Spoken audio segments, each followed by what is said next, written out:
नमस्कार मित्र आणि मैत्रिणी, welcome to my channel Kamali. याच्या भागामध्ये खूप छान इंटरेस्टिंग भाग आहे आणि ह्याच्यामध्ये हे दाखवले गेलं आहे की कामिनी अन्नपूर्णाच्या रूममध्ये जाते.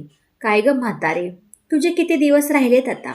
फक्त माझ्या नातीचा एकदा वाढदिवस होऊ देल आणि सगळी काही प्रॉपर्टी तिच्या नावावरती होऊ देल, बास.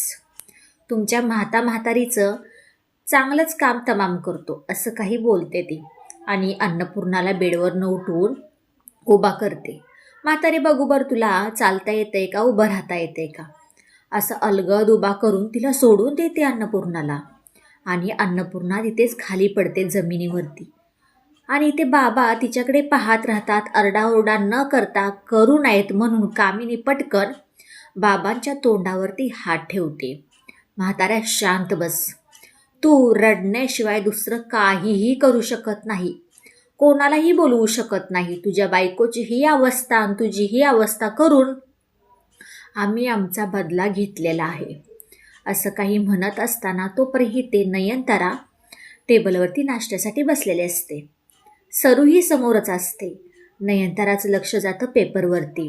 अन्नपूर्णा महाजन यांनी सगळे काही प्रॉपर्टी त्यांच्या नातीच्या नावावरती उद्या करणार आहेत असं काही न्यूजवरती आलेलं असतं.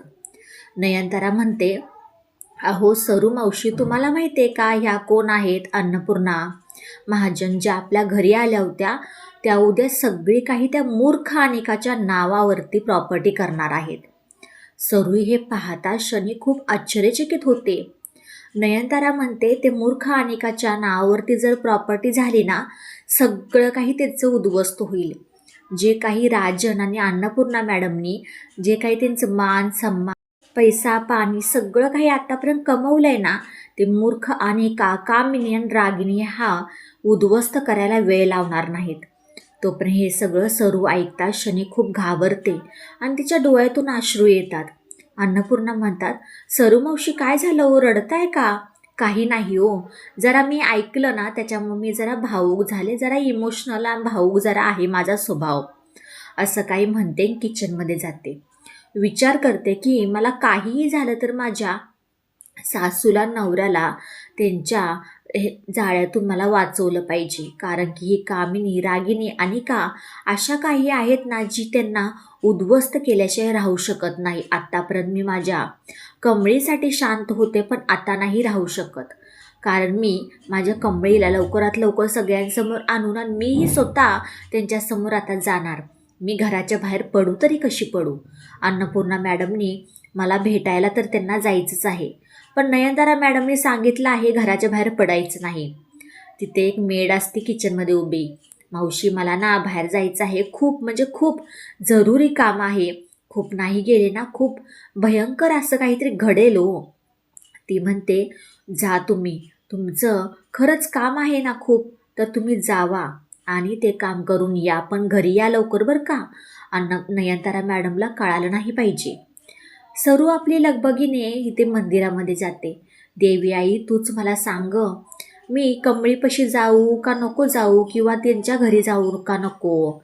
इथे जा म्हणून असा काही कौल तिला भेटतो देवीकडून आणि ती राजनच्या घरी जायला निघते. तोपर्यंत इथे कामिनी रागिनी जे काही गौरीचे फोटो असतात ते सगळीकडे जाळतात.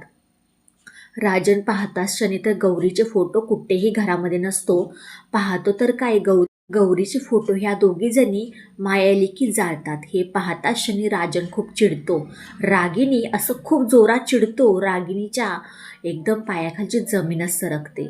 आता काय होणार? राजननी तर आपल्याला पाहिलं आहे फोटो जाळताना, आता पुढे काय घडल असं काही त्या दोघींच्या डोक्यात येतं. तोपर्यंत ते गौरी येते. म्हणते, बाद झालं तुमच्या दोघींची नाटकं, लय तुम्ही तमाशा घातला घरामध्ये. आता नाही. ते जळकं लाकूड घेऊन त्या दोघींच्या अंगावर जाते. पहिली मी गौरी राहिलीच नाही आता, बास. महाकाली सगळी काही रूपं तिच्यामध्ये येतात आणि एकदम त्यांच्या अंगावरती धावून जाते. आणि तेच अंगावरती धावून जात असताना रागिणीचा पदर जळतो. तो पण राजन म्हणतो, गौरी अगं तू इथे अचानक कुठं गायब झाली होतीस आणि आपली मुलगी कुठं आहे? राजनला म्हणते, हो लवकरात लवकर ती उद्या येणार आहे आणि या तिघींची चांगली जिरवणार आहे. आणि मीही उद्या राजन येईनच. राजन म्हणतो, अगं गौरी कुठं निघाली आहे, थांब ना. नाही राजन, जर ह्या घराला सासूबाईंना वाचवायचं असेल तर माझ्या मुलगीला, तुमच्या मुलगीला, अन्नपूर्णाच्या नातीला या घरामध्ये यावंच लागणार आहे. त्यासाठी तिथून ती निघून जाते. पण इथे येणाऱ्या काही भागामध्ये अनिकाचा दुसऱ्या दिवशी बड्डे असतो. अनिका, कामिनी, रागिनी म्हणतात 12 वाजेपर्यंत जर अन्नपूर्णाची थोरली नात नाही आली, सगळी काही प्रॉपर्टी आमच्या नावावरती. आणि त्याच दिवशी कमळीची एंट्री होते आणि तेही सरू तिला घेऊन येते. म्हणजे कमळी, राजन महाजन, मी अन्नपूर्णाची थोरली नात, असा काही तिनं मोठं वादळ घातलेलं असतं कमळीने. कामिनी, रागिनी, अनिकाची बोलतीच बंद होते. आणि पण आपल्या अन्नपूर्णाला ती नीट कशी करणार, त्यांच्या जाळ्यातून कशी सुटका घेते, प्रॉपर्टी कशी त्यांच्या नावावर होऊन देणार नाही, येणाऱ्या काही भागामध्ये आपण पाहणार आहोत. खूप छान इंटरेस्टिंग, हितून तरी खरी शिक्षा ह्या तिघींना भेटणार आहे. व्हिडिओ शेवटपर्यंत पाहिल्याबद्दल खूप सारे मनापासून धन्यवाद. आवडल्यास लाईक, शेअर, सबस्क्राईब करायला अजिबात विसरू नका. चला भेटूया आपण पुढच्या व्हिडिओमध्ये. बाय सगळ्यांना.